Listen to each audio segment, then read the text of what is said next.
Ngayong patay na ang iyong asawa, magdalamhati, mag-impake ng iyong mga bag, at huwag nang bumalik, sabi ng aking manugang sa hapunan. Umiti lang ang anak ko at tumango. The house was never really yours anyway. Lumipat ako ng walang salita.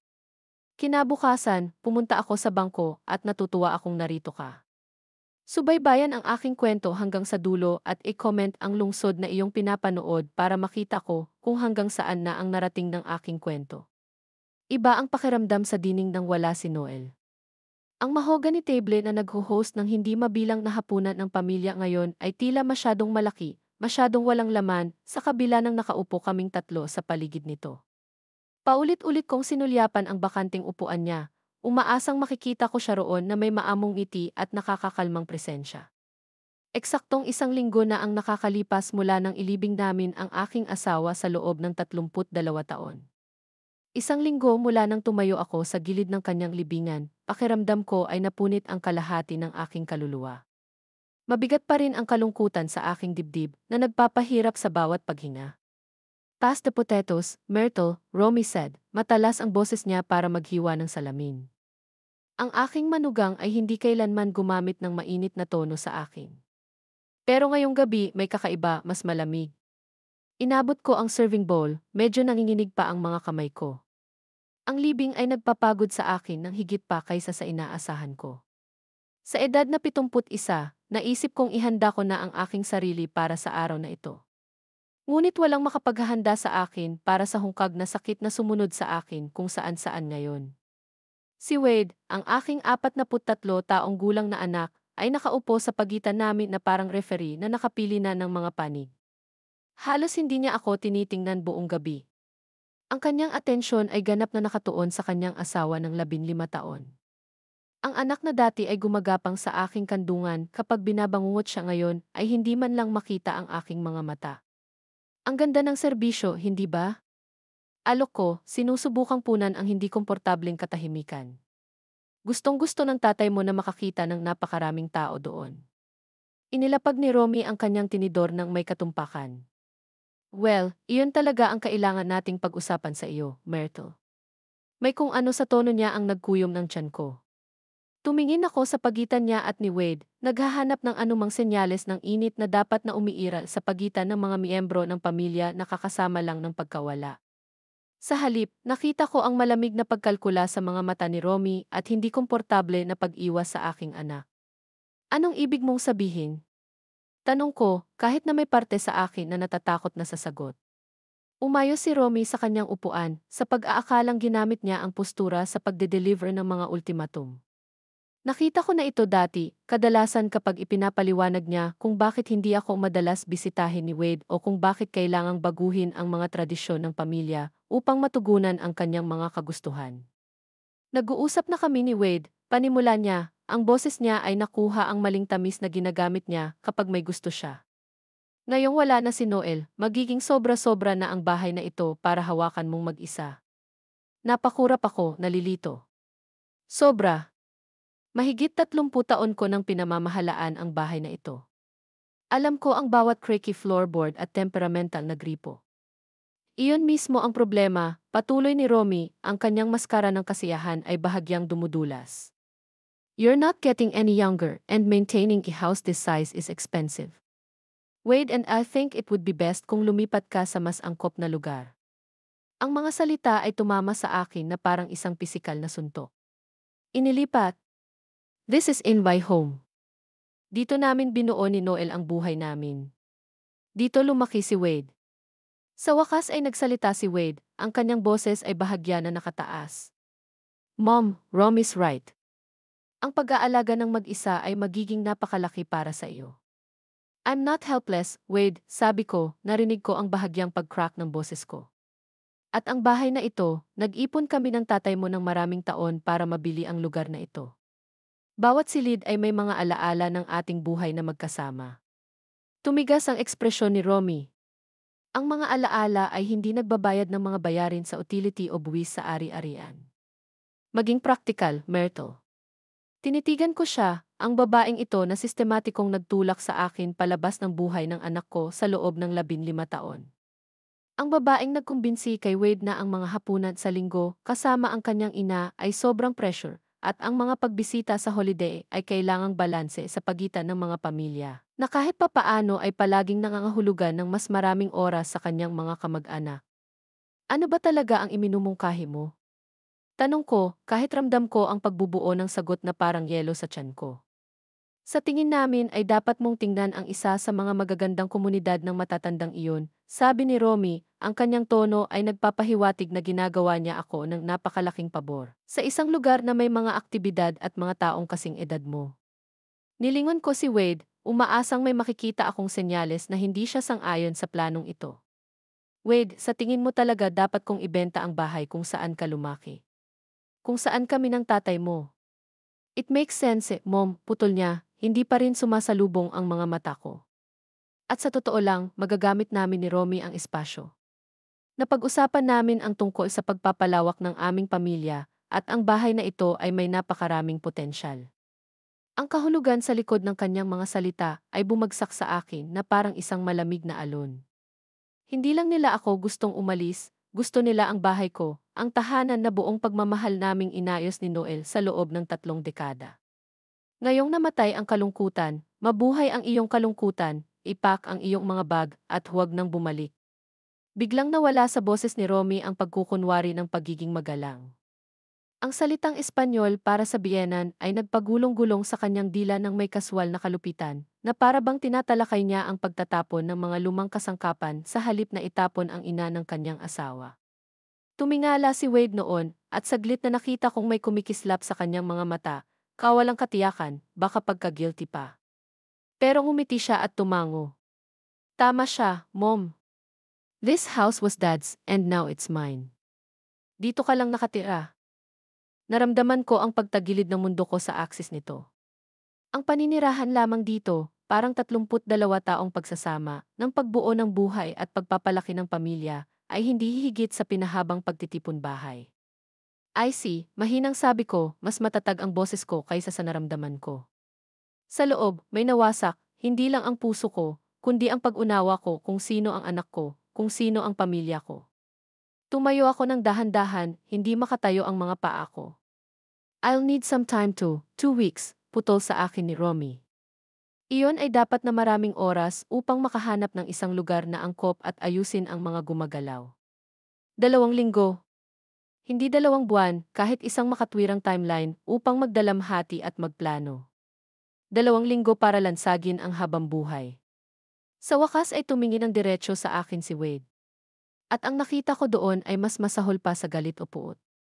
Ito ay pagwawalang bahala, ganap, kaswal na pagwawalang bahala sa aking sakit. It's for the best, Mom, anya na para bang kinukumbinsi niya ang sarili gaya ko. Makikita mo. Umakyat ako sa kwartong pinagsaluhan ko kay Noel. Bawat hakbang ay parang umaakyat ako ng bundok. Ang silid ay amoy pa rin ng kanyang kolog, at ang kanyang mga salamin sa pagbabasa ay nasa nightstand kung saan niya iniwan ang mga iyon noong gabi bago ang kanyang atake sa puso.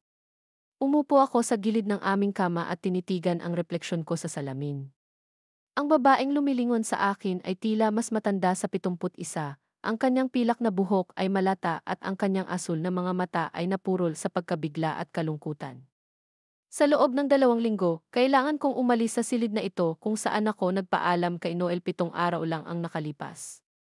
Kailangan kong i-pack up ang 32 taong kasal sa mga kahon at isuko ang lahat ng ito sa isang anak na nagsabi lang sa akin na hindi talaga ako kabilang dito.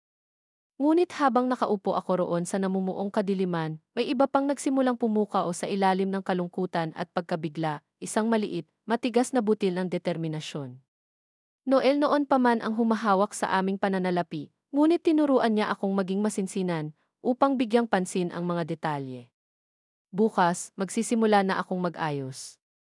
Tatawagan ko ang bangko at sisimulan ang proseso ng pag-alam kung ano mismo ang nararapat sa akin. Dahil kung inisip ni na Wade at Romy na mabubura na lang nila ako sa pamilyang ito nang walang kahihinatnan, baka masurprise sila. Ang unang bagay na kailangan kong gawin ay maunawaan ng eksakto kung ano ang iniwan ni Noel at kung kanino. Iba ang pakiramdam ng sinag ng araw sa umaga sa mga bintana ng kusina habang ako'y mag-isa na nakaupo sa hapagkainan, inaalagaan ang aking pangalawang tasa ng kape. 10 araw na ang lumipas mula noong kakilakilabot na hapunan na iyon, at ang bahay ay parang nagpipigil ng hininga, naghihintay na umalis ako. 2 beses nang nakarating sina Wade at Romy upang tasahin ang espasyo. Sinusukat ang mga silid at pinag-uusapan ang mga pagsasaayos na parang hindi ako nakikita. Kahapon, narinig ko si Romy sa telepono kasama ang isang kontratista na nag-i-schedule ng mga pagtatantya para sa kapag lumipat ang matandang babae. Ginugol ko ang 10 araw na iyon sa kakaibang bula ng pamamanhid, mekanikal na pag-aayos ng mga gamit at sinusubukang baliwalain ang lumalaking buhol ng pagkabalisa sa aking tiyan. Ngunit ngayong umaga, sa wakas ay naramdaman kong handa na akong harapin ang mga praktikal na bagay na inaasahan ni Noel na haharapin ko. Inabot ng 15 minuto ang biyahe papunta sa First National Bank sa mga pamilyar na kalye ng aming kapitbahayan. Mahigit 20 taon na akong nagmaneho, kadalasan kasama si Noel sa upuan ng pasahero na humahawak sa aming negosyo sa pagbabangko habang naghihintay ako sa kotse. He'd always been protective of our finances, not because he didn't trust me, but because he said it is one less thing for me to worry about.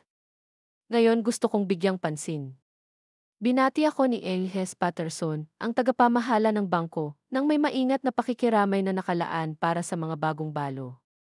Rat Henderson, I was so sorry to hear about Noel.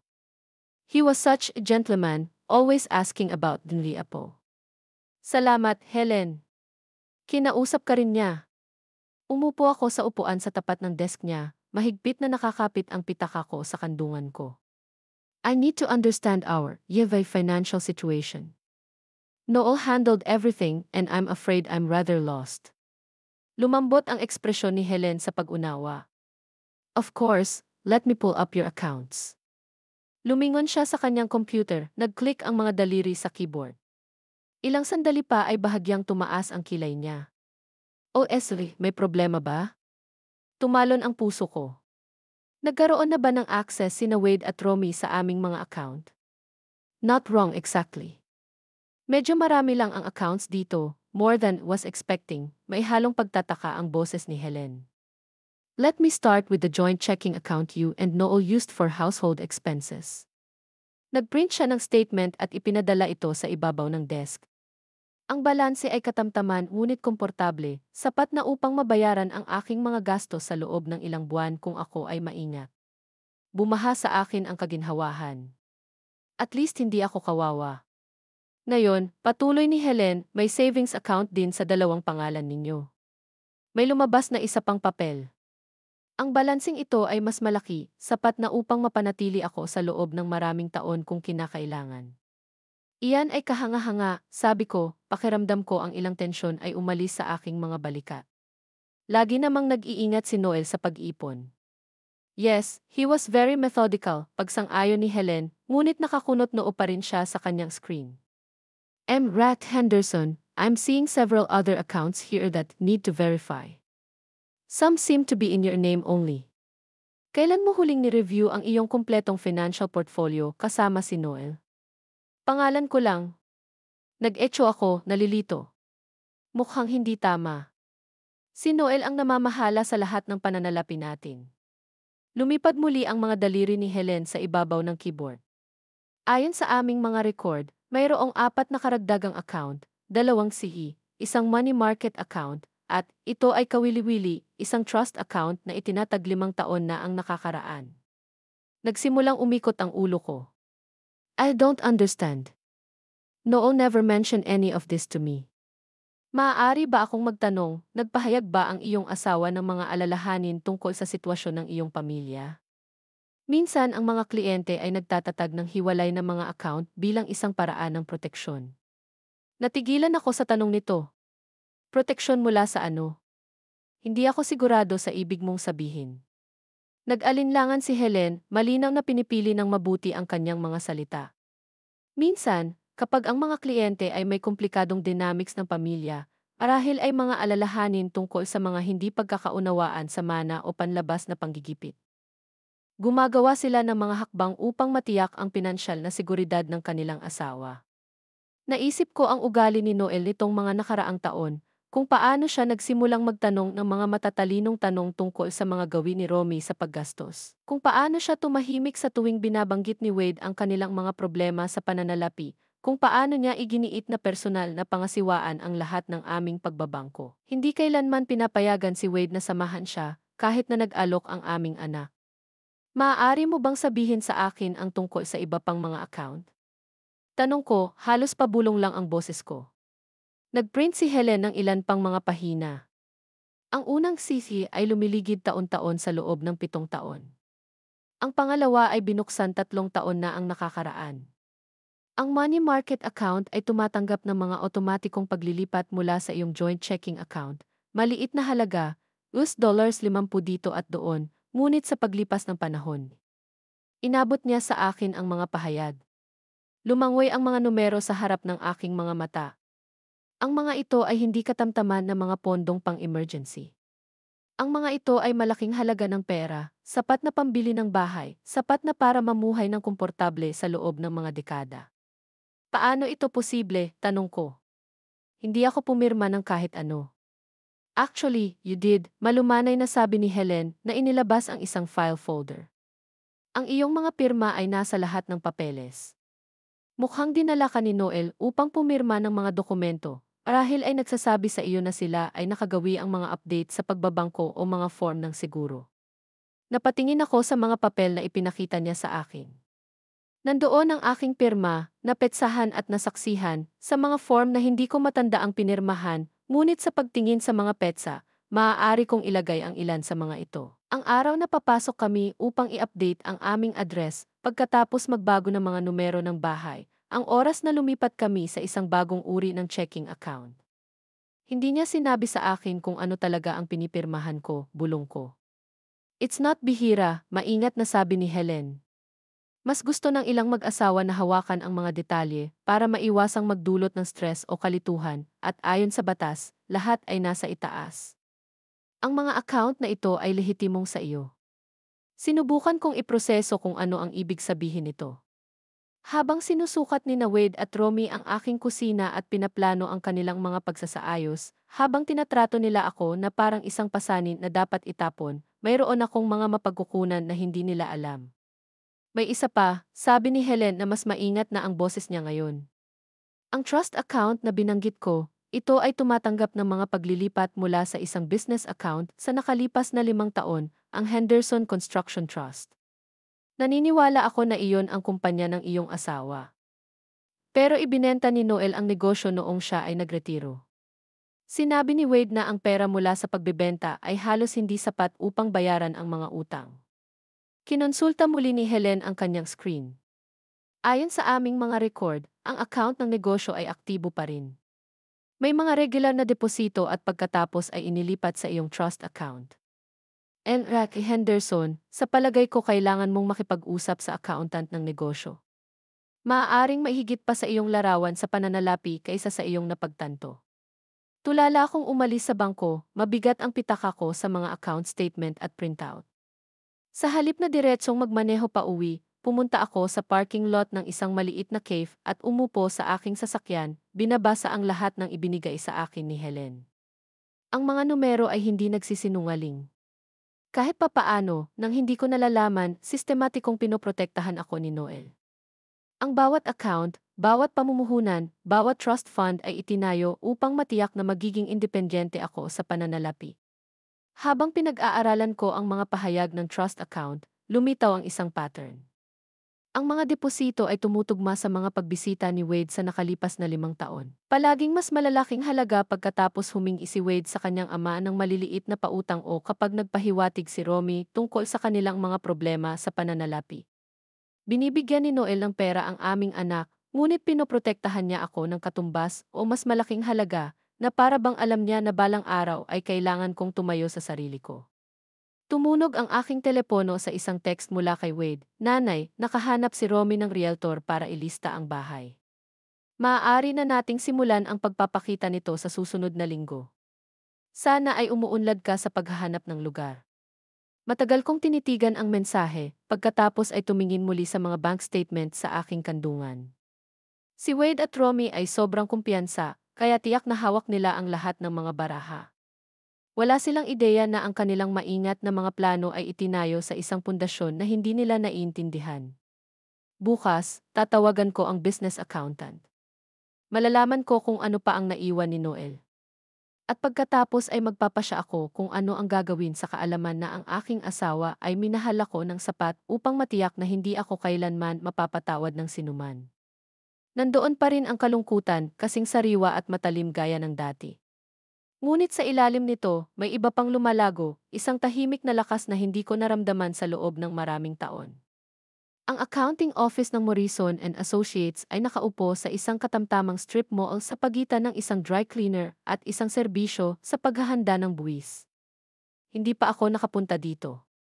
Noel ay palaging pinangangasiwaan ang mga pulong ng negosyo sa kanyang sarili, sinasabing ito ay mayamot na mga papeles na magbibigay lamang sa akin ng sakit ng ulo. Ngayon naiintindihan ko na pinoprotektahan niya ako mula sa higit pa sa pagod. Elric Henderson, sabi ni Margaret Morrison, na iminwestra ang isang upuan sa tapat ng kanyang kalat na mesa. Una, hayaan mo akong mag-alay ng aking pakikiramay. Si Noel ay isang mabuting tao at isang matapat na negosyante.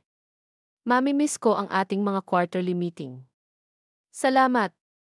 Gusto ko sanang sabihin na kilala ko rin siya sa negosyo gaya mo. Umupo ako sa upuan, ang aking mga bagong bank statement ay ligtas na nakatago sa aking pitaka. Sinusubukan kong unawain ang aming sitwasyon sa pananalapi at binanggit ng bangko ang patuloy na kita ng negosyo na hindi ko alam. Bahagyang tumaas ang kilay ni Margaret. You weren't aware. That's unusual. Noel talked about you often and I assumed he. Natigilan siya, tila pinag-iisipang muli ang kanyang mga salita. Pakiusap, kailangan kong maunawaan kung ano ang nangyayari. Sinasabi sa akin ng aking anak na ang negosyo ay naibenta na ilang taon na ang nakakaraan at halos hindi nabayaran ang mga utang nito. Nabenta? Mukhang nalilito talaga si Margaret. Rack Henderson, hindi na ibenta ang Henderson Construction. It was restructured. Lumingon siya sa kanyang computer, kumukuha ng mga file. 5 taon na ang nakalipas, inilipat ni Noel ang pagmamay-ari ng mga asset ng kumpanya sa isang trust, ang Henderson Construction Trust. Nakalista ka bilang pangunahing benepisyaryo. Tila bahagyang tumagilid ang silid. Ako ang may-ari ng construction company. Well, the trust owns it, and you own the trust. It's been quite successful, actually. Napakaingat ng asawa mo sa mga kontratang tinanggap niya pagkatapos ng restructuring. Mas maliit na trabaho, maaasahang kliyente, steady na kita kaysa sa boom and bust cycle ng mas malalaking commercial projects. Nagprint siya ng ilang pahina at ibinigay sa akin. Ito ang mga pahayag ng kita at pagkawala sa nakalipas na 5 taon. Gaya ng nakikita mo, ang kumpanya ay nakakakuha ng pare-parehong kita. Tinitigan ko ang mga numero, medyo nanginginig ang mga kamay ko. Ang mga taunang kita ay malaki, higit pa sa sapat upang ipaliwanag ang mga regular na deposito na nakita ko sa mga pahayag ng trust account. Pero nagretiro na si Noel, mahinang sabi ko. Hindi na siya nagtatrabaho. Bumalik siya mula sa pang-araw-araw na operasyon, ngunit pinanatili niya ang pangangasiwa at pinangangasiwaan ang mas malalaking madiskarteng desisyon. Ang aktwal na gawain sa pagtatayo ay pinamahalaan ni Tom Bradley. Naniniwala akong kilala mo siya, tumango ako. Si Tom ay nagtrabaho para kay Noel ng higit sa 20 taon, nagsimula bilang isang batang baguhan at nagtatrabaho sa kanyang paraan hanggang sa foreman. Siya ay nasa libing, isa sa ilang mga tao doon na ay tila tunay na nagdadalamhati. Si Tom ay mahalagang nagpapatakbo ng kumpanya sa nakalipas na 5 taon, patuloy ni Margaret. Isinaayos ito ni Noel upang makatanggap si Tom ng porsyento ng mga kita bilang bonus sa pagganap na nagpapanatili sa kanya ng motibasyon at tapat. Ito ay isang napakamatagumpay na pagsasaayos. Bakit hindi sinabi ni Noel sa akin ang tungkol dito? Ang tanong ay lumabas na halos isang bulong. Nag-alinlangan si Margaret, halatang hindi komportable. Rack Henderson, this might not be in a place to say, but Noel was concerned about family pressures. Nabanggit niya na ang iyong anak ay nahihirapan sa pinansyal at ang kanyang asawa ay may mahal na panlasa. Noel ay nag-aalala na kung alam ng pamilya ang tungkol sa patuloy na kita sa negosyo, may mga inaasahan at mga kahilingan na maaaring makompromiso ang iyong hinaharap na seguridad. Ang mga piraso ay nahuhulog sa lugar na may nagwawasak na kalinawan.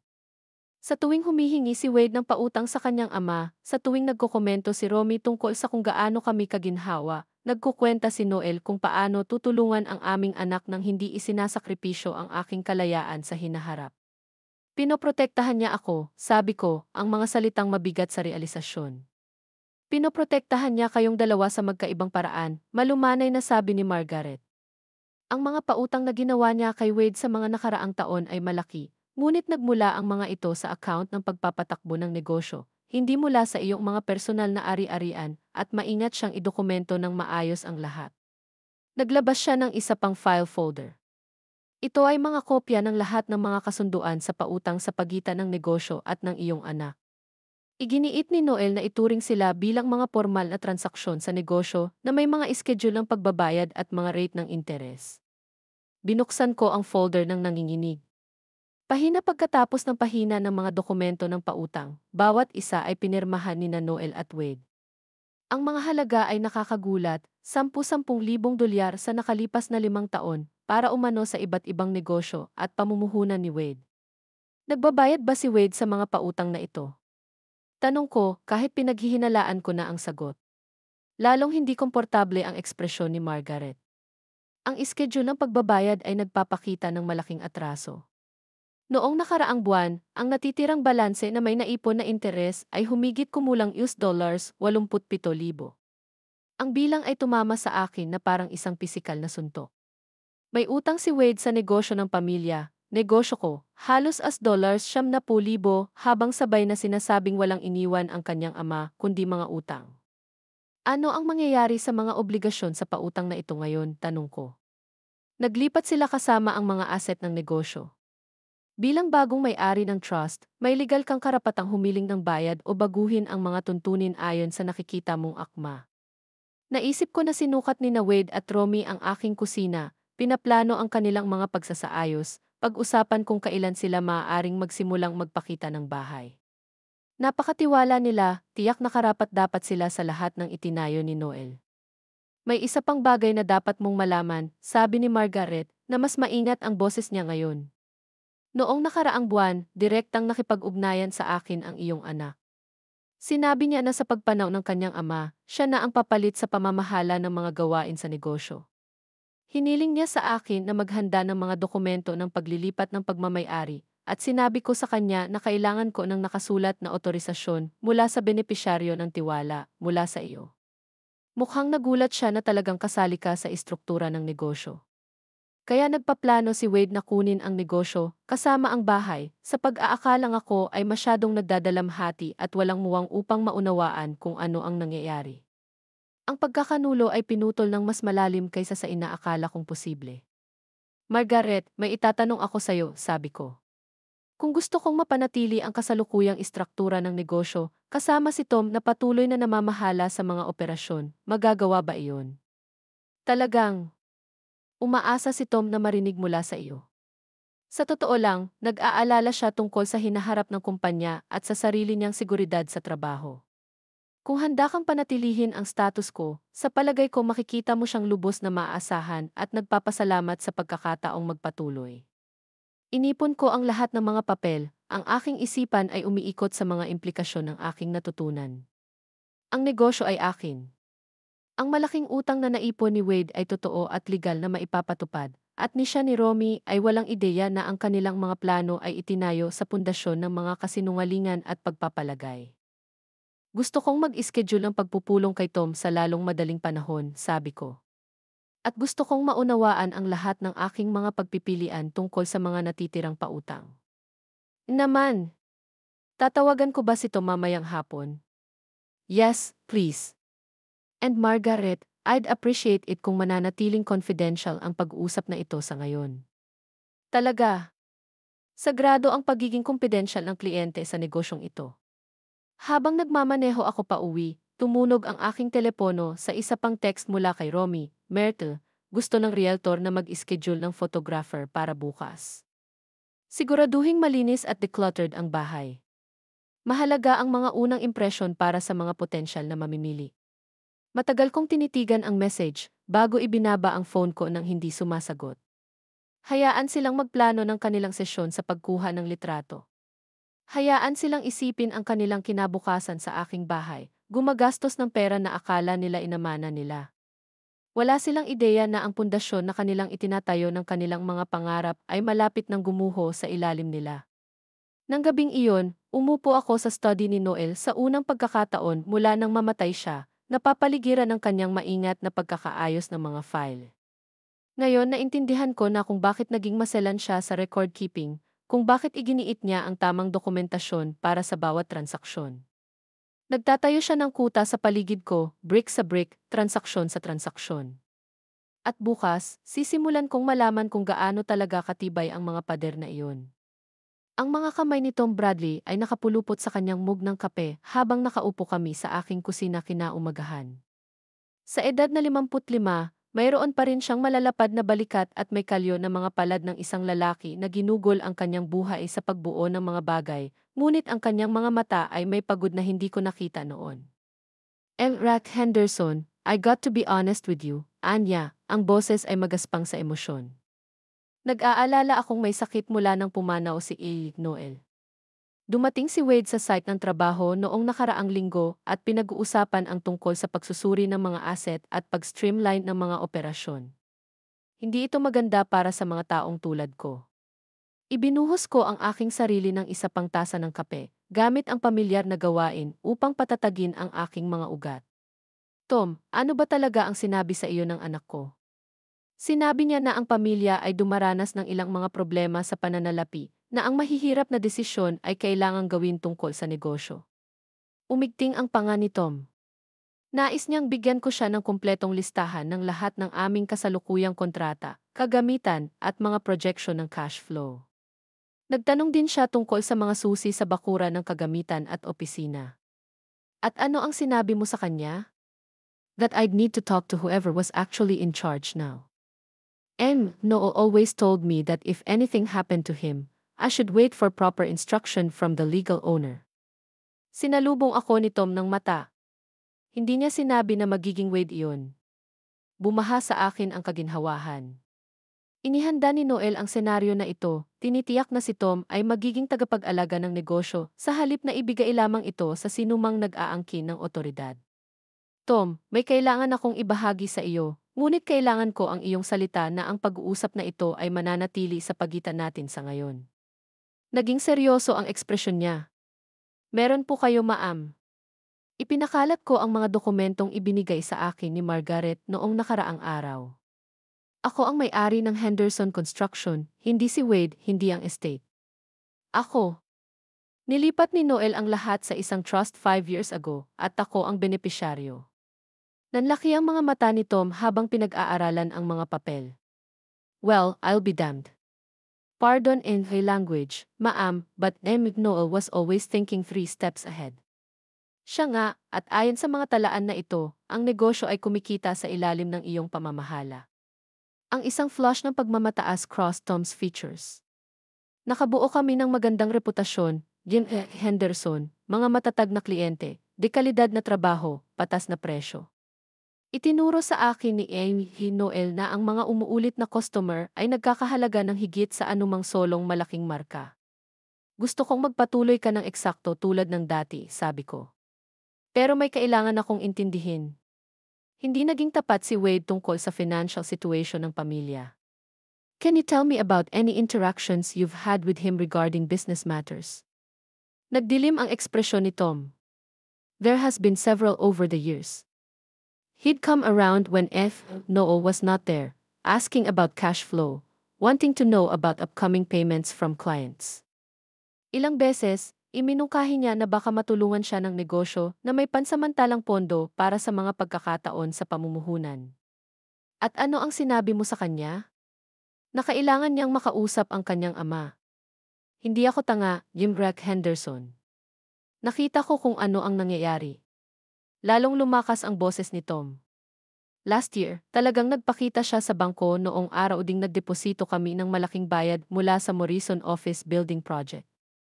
Nagkataon lang daw, pero he was mighty interested na makipag-usap sa teller tungkol sa deposito. Kumirot ang tiyan ko.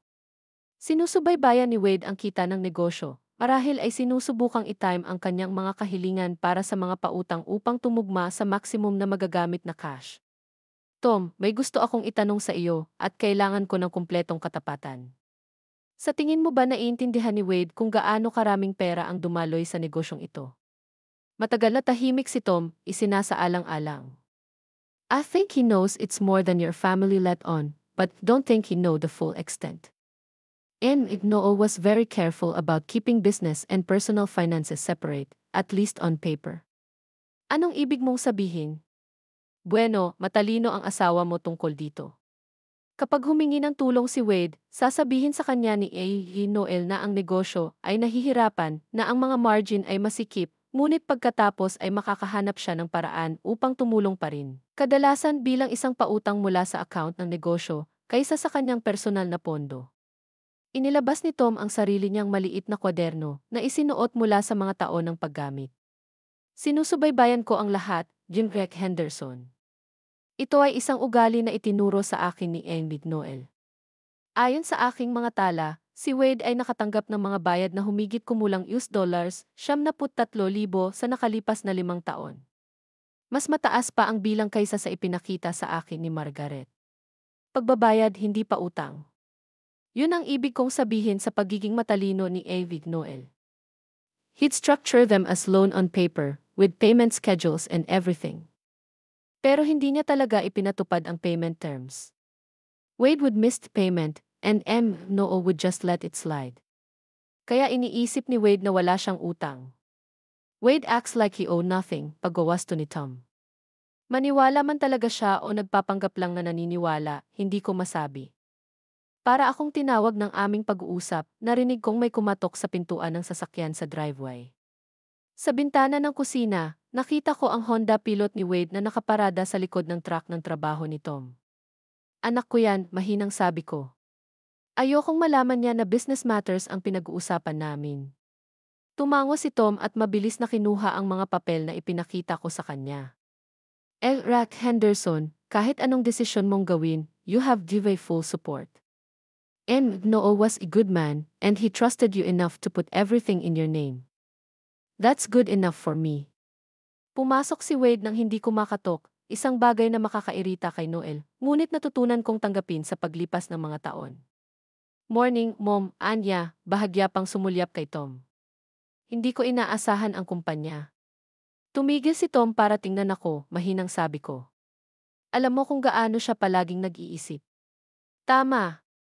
Nasa ibang lugar na ang atensyon ni Wade, ang kanyang mga mata ay iniskan ang kusina na para bang sinusuri ito para muling ibenta. Actually, Tom, I'm glad you're here. We need to talk about the business situation. Ang ekspresyon ni Tom ay naging maingat na neutral. Oh, kapag wala na si tatay, magkakaroon ng ilang pagbabago. Ang pamilya ay kailangang gumawa ng ilang praktikal na desisyon tungkol sa mga ari-arian at patuloy na mga obligasyon. Pinanood ko ang palitan na ito ng may pagkaakit. Si Wade ay sobrang tiwala, napakasigurado sa kanyang otoridad. Wala siyang ideya na sinusubukan niyang angkinin ang isang bagay na hindi kailanman pag-aari niya. Anong klaseng pagbabago? Tanong ni Tom. Bueno, kakailanganin nating suriin kung makatuwirang ipagpatuloy ang mga operasyon o kung mas mabuting iliquidate ang mga asset at bayaran ang anumang mga hindi pa nababayarang utang. Kaswal ang tono ni Wade na para bang pinag-uusapan kung ano ang kakainin sa tanghalian. I see. And who's making these decisions? Napakurap si Wade, halatang hindi inaasahan ang tanong. Siyempre yung pamilya. Ako na ang bahala sa business affairs ni Dad going forward. Gusto mo ba ngayon? Maingat na neutral ang boses ni Tom, ngunit nakuha ko ang bahagyang diin sa ikaw. Mom, you might want to make some fresh coffee. Sabi ni Wade, pinaalis ako gaya ng lagi niyang ginagawa kapag may importanteng pag-uusap. Kailangan naming pag-usapan ni Tom ang ilang teknikal na detalye. Pero hindi ako gumalaw. Sa unang pagkakataon sa mga taon, nanindigan ako. I'll stay, thank you. This is the kitchen and Tom is in the guest. Mukhang nagulat si Wade pero nagkibit balikat. Fine. Tom, I'll need you to prepare complete inventory of all equipment, vehicles, and current contracts. Kakailanganin ko rin ng access sa business accounts para ma-assess ko ang financial situation. I'd be happy to help with that, maingat na sabi ni Tom. Sino ang dapat kong makipag-ugnayan tungkol sa otorisasyon para sa pag-access sa account? Sa akin, obviously. At mayroon kang legal na otoridad na i-access ang mga account sa Henderson Construction. Bahagyang nawala ang kumpiyansa ni Wade. Dahil anak at tagapagmana ako ni Noel Henderson. I see. And do you have documentation showing that you're authorized to act in behalf of the business? Natahimik ang kusina maliban sa pagkislot ng lumang orasan sa itaas ng lababo. Namumula ang mukha ni Wade at nakikita ko siyang nahihirapan sa pagitan ng iritasyon at kawalan ng katiyakan. Tingnan mo, Tom, sa palagay ko ay hindi mo naiintindihan ang sitwasyon dito. Sabi ni Wade, ang kanyang boses ay kinuha ang mapagpakumbaba na tono na ginamit niya kapag nakaramdam siya ng hamon. This isn't a hostile takeover. I'm trying to clean up Dad's affairs and make sure everyone get care of, but can't do that if you're going to make things difficult. Hindi ko sinusubukang gawing mahirap ang mga bagay, pantay na sagot ni Tom. Sinusubukan ko lang intindihin kung kanino ako kukuha ng mga order. Napakalinaw ng tatay mo sa mga tamang pamamaraan at dokumentasyon. Lumingon sa akin si Wade, malinaw na naghihintay ng suporta. Nay, ipaliwanag mo kay Tom na inaasikaso ko ngayon ang negosyo ni Dad. Tiningnan ko ang aking anak, ang lalaking ito na nagbabalak na ibenta ang aking bahay mula sa ilalim ko, na nakaipon ng halos $70,000 sa utang habang inaangkin ang kanyang ama na walang naiwan at pinili ko. Actually, Wade, I think Tom is right to ask for proper documentation, tahimik kong sabi. Ang iyong ama ay palaging napakaingat sa mga bagay na ito. Tinitigan ako ni Wade na para bang tinubuan ako ng pangalawang ulo. Anong pinagsasabi mo? I'm talking about making sure everything is handled properly and legally. Tiyak na maunawaan mo ang kahalagahan niyan. Sa kauna-unahang pagkakataon mula nang magsimula ang pag-uusap na ito, mukhang hindi sigurado si Wade, at sa panonood ng kawalan ng katiyakan na gumagapang sa kanyang mga tampok, naramdaman ko ang isang bagay na hindi ko naranasan sa loob ng maraming taon, kapangyarihan. Dumating ang tawag sa telepono ng 7 oras ng umaga, 3 araw pagkatapos ng paghaharap namin ni Wade sa kusina. Inaasahan ko na. Hindi mo maaaring questionin ang inaako na otoridad ng isang tao nang walang mga kahihinatnan, lalo na kapag ang isang tao ay nasanay na sa kanyang paraan.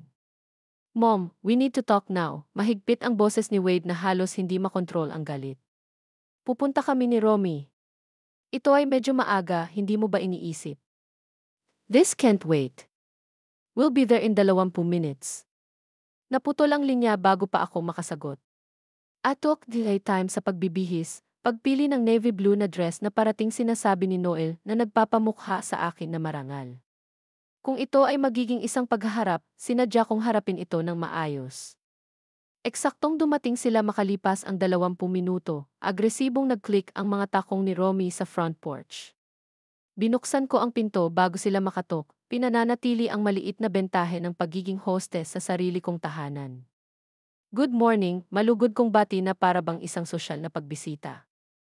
Itinulak ako ni Romy sa sala, ang kanyang designer purse ay nakakapit na parang sandata. Sumunod naman si Wade na malungkot ang mukha. Nanatiling nakatayo silang dalawa, pumwesto sa pagitan ko at ng pinto sa nakilala kong taktika ng pananakot. Hindi ko alam kung anong klaseng laro sa tingin mo ang nilalaro mo, panimula ni Wade. Ngunit tumawag si Tom Bradley kahapon at sinabing hindi niya ako mabibigyan ng impormasyon sa negosyo nang walang kaukulang pahintulot. Ano ang sinabi mo sa kanya? Umupo ako sa paboritong armchair ni Noel, ang may pinakamagandang view ng kwarto. I told him to follow proper procedures. Expected na sana ng tatay mo. Mga tamang pamamaraan, matinis ang boses ni Romy. Si Wade ay anak at tagapagmana ni Noel. Ano pang otorisasyon ang kailangan ng sinuman? Legal authorization, mahinahon kong sabi. Ang uri na kasama ng aktwal na pagmamay-ari. Naningkit ang mga mata ni Wade. What are you talking about? Dads will leave everything to the family. I'm the executor, which means I handle all the assets until probate is settled. Actually, Wade, hindi masyadong tumpak yun. Inabot ko ang folder na inilagay ko sa side table, ang naglalaman ng lahat ng mga dokumentong ibinigay sa akin ni Margaret Morrison. Parehong tensyonado sina Wade at Romy nang buksan ko ito. Ang kalooban ng iyong ama ay talagang iniiwan ang kanyang mga personal na pag-aari at ang bahay na ito sa pamilya, patuloy ko. Ngunit ang Henderson Construction ay hindi bahagi ng kanyang ari-arian. Wala pa itong 5 taon. Anong pinagsasabi mo, hiling ni Wade? Inilabas ko ang mga trust documents at inilagay sa coffee table sa pagitan namin. Ang Henderson Construction ay pagmamay-ari ng Henderson Construction Trust mula noong 2011. Ako ang tanging benepisyaryo ng trust na iyon. Nakakabingi ang sumunod na katahimikan. Inabot muna ni Romy ang mga dokumento, nanginginig ang kanyang mga daliri habang sinusuri ang legal na wika. Binasa ni Wade ang balikat niya, namutla ang mukha nito. Imposible ito, bulong ni Romy. Wala kang alam tungkol sa negosyo. Hindi mo man lang binalance ang isang checkbook. Tama ka. I didn't. Your father handled all of that. But apparently, he understands things about our family situation that was too naive to see.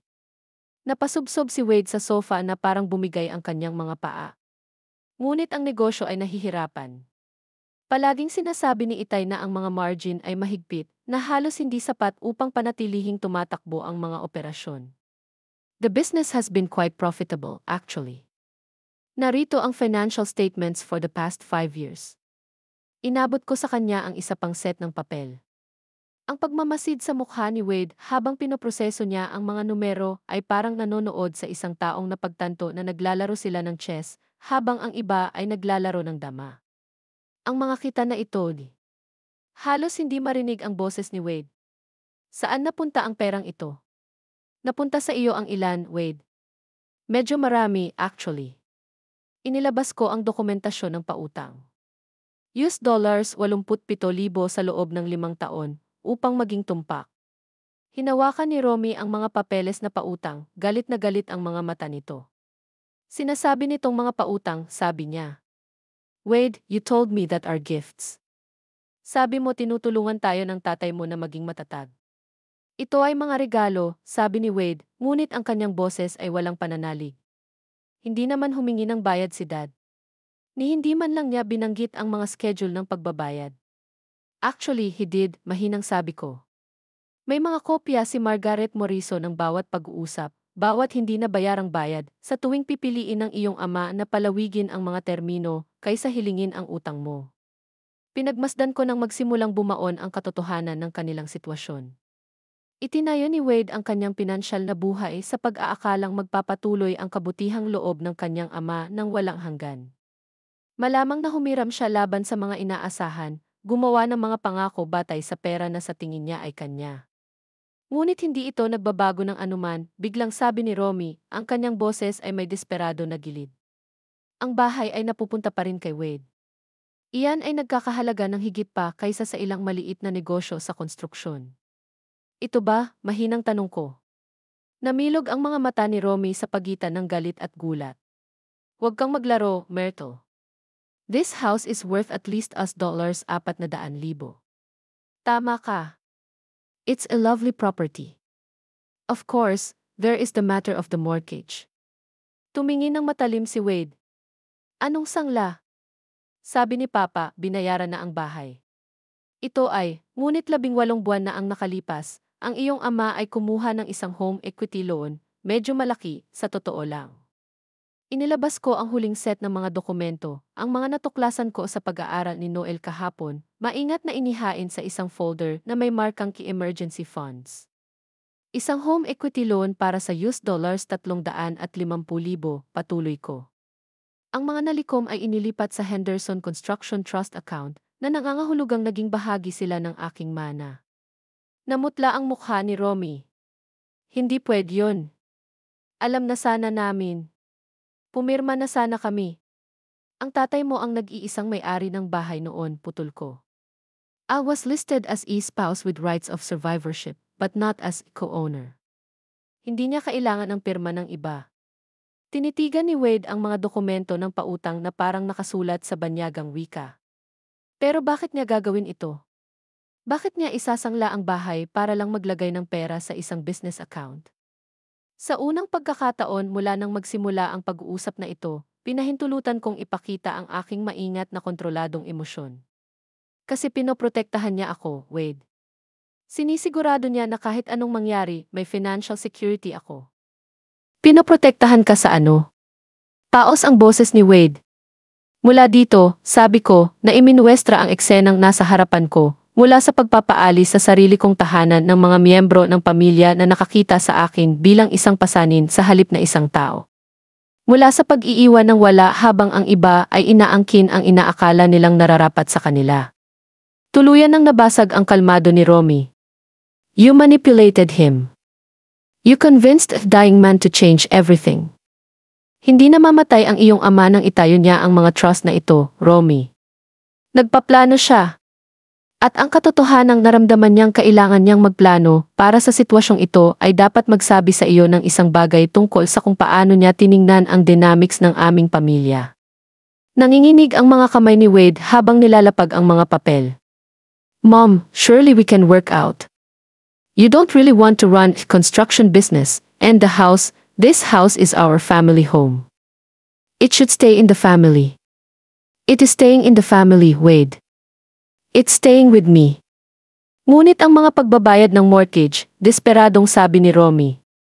Paano mo kakayanin ang mga pagbabayad sa mortgage?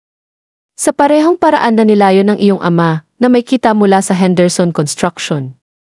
Tinitiyak sa akin ni Tom Bradley na medyo matatag ang negosyo at sinabi ni Margaret Morrison na madaling sasakupin ng cash flow ang mga pagbabayad sa utang na may maraming natitira para sa aking mga gastusin sa pamumuhay. Tumayo ako, hinimas ang damit ko. Ngayon, naniniwala akong may binanggit ka tungkol sa paglipat. Sa tingin ko magandang ideya pa rin iyon. Hindi para sa akin, syempre, ngunit sigurado akong makakahanap ka ng magandang lugar para magsimula ng bago. Tumingin sa akin si Wade na para bang unang beses akong nakita. Mom, you can't be serious. After everything Dad did for you, everything our family means.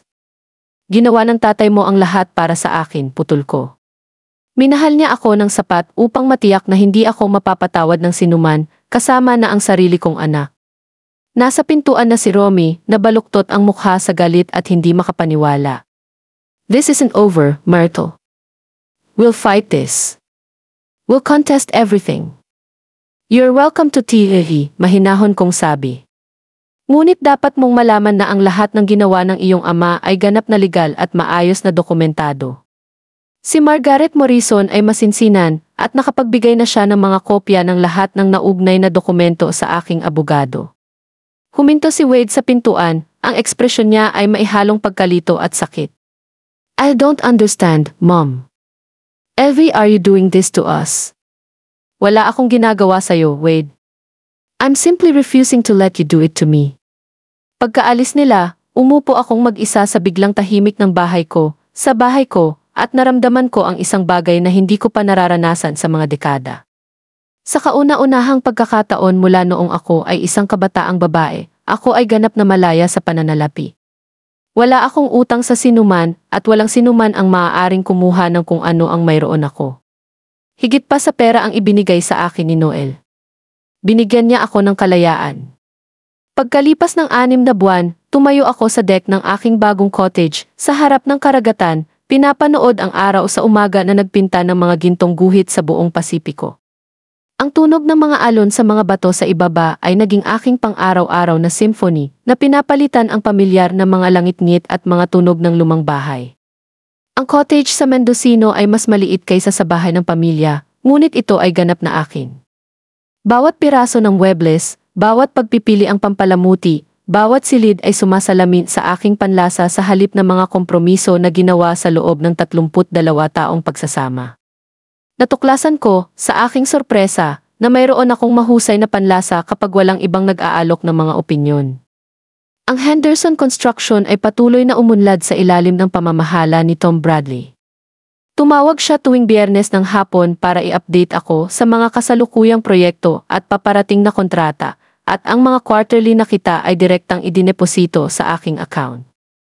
Tinupad ko ang aking pangako na pananatilihin ang negosyo ng eksakto tulad ng pagkakaayos nito ni Noel at lahat ng kasangkot ay tila mas masaya para sa katatagan. Ang cottage ay isang hindi inaasahang pagtuklas. Habang nagsasaliksik ng mga ari-arian sa baybayin ng California, nalaman kong binili ito ni Noel 3 taon na ang nakalipas sa pamamagitan ng tiwala sa pagtatayo. Natagpuan ni Margaret Morrison ang kasulatan habang inaayos ang mga asset ng negosyo, kasama ang isang tala sa sulat kamay ni Noel para sa pagretiro ni Myrtle. Kapag handa na siya para sa hangin sa karagatan at walang schedule kundi ang sarili niya. Kahit sa kamatayan, inaalagaan pa rin ako ng asawa ko. Ang umaga na ito ay espesyal bagaman. Dumating ang aking abogado upang tapusin ang huling piraso ng negosyo mula sa aking lumang buhay. Sinubukan niya ni Wade at Romy na labanan ang mga pagsasaayos ng tiwala, kumuha ng isang mamahaling abogado na dalubhasa sa matatandang batas at mga kaso ng pagsasamantala sa pananalapi. Hindi ito naging maganda para sa kanila.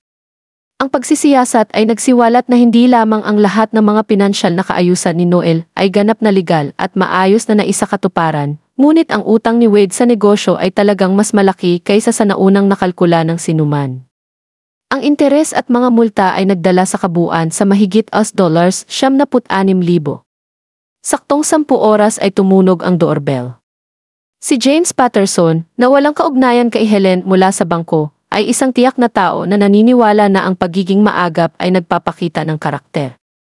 Siya ang kumatawan sa akin mula nang magsimula ang buong kaguluhang ito, at ang kanyang kalmado na kakayahan ay naging napakahalaga sa mga mas mabigat na sandali. Magandang umaga, Myrtle, Anya, umupo sa komportabling upuan sa tabi ng bintana na naging karaniwan niyang pwesto sa mga pulong namin. Nasa akin ang pinal na kasunduan para sa iyong pagsusuri. Nagbuhos ako ng kape mula sa French press na natutunan kong gamitin, isa pang maliit na kalayaan sa bago kong buhay, at umupo sa tapat niya. Paano nila kinuha ang mga huling termino? Ang ekspresyon ni James ay nagpapahiwatig ng kontroladong amusement. Tungkol sa pati na rin ang iyong inaasahan. Ang abogado ni Wade ay gumugol ng malaking oras sa pagtatalo na ang mga obligasyon sa pamilya ay dapat na humalili sa mga kontrata sa negosyo. Ngunit sa huli, ang batas ay medyo malinaw sa mga obligasyon sa utang. Inabot niya sa akin ang settlement documents. Pagkatapos ng 6 na buwan ng legal na wrangling, sina Wade at Romy ay sumang-ayon sa mga tuntunin na kumikilala sa buong utang at nagtayo ng isang plano sa pagbabayad na aabutin ng 8 taon upang makumpleto, sa pag-aakalang hindi sila nakaligtaan ng pagbabayad. Sinubukan nilang muli na makipag-ayos sa isang sugnay ng pagpapatawad ng pamilya, patuloy ni James. Talagang nasira si Wade sa huling pagpupulong, na sinasabing sinisira mo ang iyong relasyon sa iyong nag-iisang anak na lalaki dahil sa pera. At ano ang sinabi mo sa kanila? I reminded them that was representing your financial interests, not your family relationships. Though I may have mentioned that most mothers don't have to sue their children to collect legitimate debts. Kasama rin sa pag-areglo ang isang probisyon na partikular na nasiyahan sa akin. Kung hindi nagbayad sina Wade at Romy, maaaring legal na palamutihan ng negosyo ang sahod ni Wade at maglagay ng layan sa anumang ari-arian na binili nila. Isa itong safety net na magtitiyak na matatanggap ko ang dapat bayaran, anuman ang kanilang mga desisyon sa pananalapi sa hinaharap. May isa pa, sabi ni James, naglabas ng isang hiwalay na sobre. Ito ang dumating para sa iyo kahapon. Naka-address ang sobre sa pamilyar na sulat kamay ni Wade. Sa loob ay isang maikling tala sa payak na papel. Inay, alam kong malamang na hindi mo ako mapapatawad sa pakikipag-away ko sa iyo tungkol dito. Ngunit nais kong malaman mo na sa wakas ay naiintindihan ko na ang ginagawa ni tatay. Kinailangan kong mawala ang halos lahat para makita ko kung gaano ako ka-take for granted. Kumukuha kami ni Romy ng marriage counseling at nagtatrabaho ako ng 2 trabaho para matugunan ang schedule ng pagbabayad. I'm hoping that someday willing kang makipag-usap ulit sa akin. Sorry sa lahat. Wade. Maingat kong tiniklop ang sulat at itinabi. Ang paghingi ng tawad ay totoo, masasabi ko, ngunit ito ay huli na rin ng 6 na buwan at motivated ng mga kahihinatnan kaysa sa konsensya. Any response na gusto mong iparating ko? Tanong ni James. Hindi.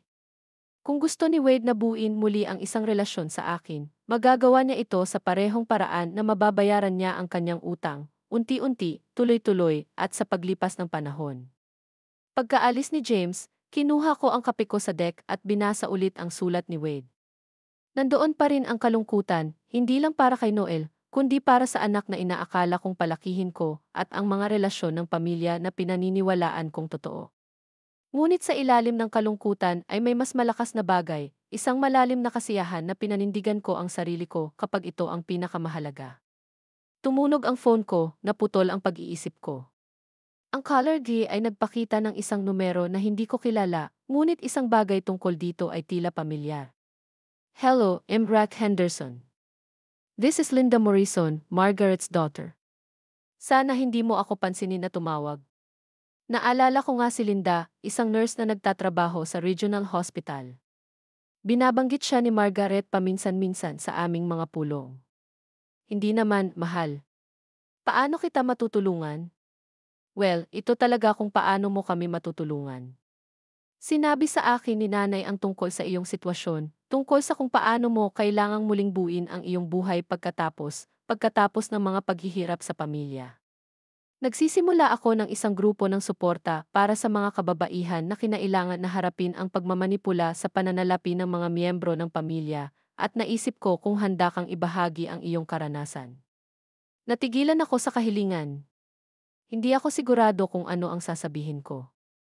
Magugulat ka kung gaano karaming kababaihan ang nahahanap ang kanilang sarili sa mga katulad na sitwasyon, mga batang nasa hustong gulang na nakakaramdam na may karapatan sa mga ari-arian ng kanilang mga magulang. Mga asawang nagtatago ng impormasyon sa pananalapi, mga miyembro ng pamilya na napagkakamalang kahinaan ang kabaitan. Ang iyong kwento ay maaaring makatulong sa ibang kababaihan na maunawaan ang kanilang mga karapatan at makahanap ng lakas ng loob na protektahan ang kanilang sarili. Naisip ko ito sandali, nanonood ng Pelican Dive para sa isda sabay sa ibaba. 6 na buwan na ang nakalipas, ako ay isang nagdadalamhating balo na nahaharap sa kawalan ng tirahan sa mga kamay ng sarili kong anak. Ngayon, ako ay independyente sa pananalapi, naninirahan ng eksakto kung saan ko gustong manirahan, walang pananagutan sa sinuman kundi sa aking sarili. Kailan mo ako gustong magsalita? Tanong ko. Talaga? Gagawin mo? I think he will, but not about revenge or legal battles. I want to talk about the difference between being a loving family member and being a doormat, about the importance of understanding your own financial situation, about the gift Noel gave me when he protected the future, even from our own son. Na-schedule namin ang pakikipag-ugnayan sa pagsasalita para sa susunod na buwan. Matapos ibitin ang tawag, napagtanto ko na ang pagtulong sa ibang kababaihan na mag-navigate sa mga katulad na sitwasyon ay parang isang layunin. Isang paraan para parangalan ang parehong proteksyon ni Noel at ang sarili kong pinaghirapan na kalayaan. Nang gabing iyon, gumawa ako ng isang bagay na sinimulan kong gawin tuwing gabi mula noong lumipat sa cottage. Umupo ako sa aking deck na may kasamang baso ng alak at pinanood ang paglubog ng araw. Naglalaan ng oras upang pahalagahan ang simpleng katotohanan na ang pananaw na ito, ang kapayapaang ito, ang kalayaang ito ay ganap na akin. Walang makakaalis nito sa akin. Walang makakaboto sa akin sa sarili kong buhay. Walang makapagpasya na ako ay disposable. Tahimik ang cottage maliban sa ritmo ng karagatan at sa malayong tawag ng mga ibong dagat na naninirahan sa gabi. Bukas, aalagaan ko ang aking hardin, marahil ay magmaneho papunta sa bayan para sa tanghalian sa maliit na bistro, kung saan palaging inililigtas ako ng may-ari ng mesa sa tabi ng bintana, mga simpleng kasiyahan na ganap na pag-aari ko. Mababayaran ang utang ni Wade sa kalaunan, pinamahalaan man niya ito ng responsable o kailangang palamutihan ng negosyo ang kanyang sahod. Tiniyak ng legal na kasunduan na maibibigay ang hustisya anuman ang kanyang mga pagpipilian. Ngunit ang tunay na tagumpay ay hindi pinansyal. Ito ay ang kaalaman na natagpuan ko ang lakas upang hingin ang paggalang na nararapat sa akin. Nang mawala ang huling liwanag mula sa langit, itinaas ko ang aking baso sa isang tahimik na toast kay Noel, kung nasaan man siya. Minahal niya ako ng sapat upang matiyak na hinding-hindi ako magiging walang magawa, hindi kailanman aasa sa awa ng mga taong nakakita sa akin bilang magastos. At minahal niya ako ng sapat para matiyak na pagdating ng pagsubok, makukuha ko ang lahat ng kailangan ko para makapasa dito. Ipinagpatuloy ng karagatan ang walang hanggang pakikipag-usap nito sa dalampasigan, at naupo ako sa sarili kong tahanan, sa sarili kong kubyerta, nabubuhay sa sarili kong buhay, sa wakas ay nauunawaan kung ano talaga ang ibig sabihin ng kalayaan. Nangangahulugan ito na hindi na kailangang muling humingi ng isang lugar sa isang mesa na dapat ay akin ng tama. Nangangahulugan ito ng kapayapaan. Ngayon, curious ako sa mga nakikinig sa kwento ko. Ano ang gagawin mo kung ikaw ang nasa lugar ko? Naranasan mo na ba ang katulad nito? Magkomento sa ibaba. At samantala, aalis ako sa huling screen ang dalawa pang kwento na paborito ng channel at tiyak na magugulat ka. Salamat sa panonood hanggang dito.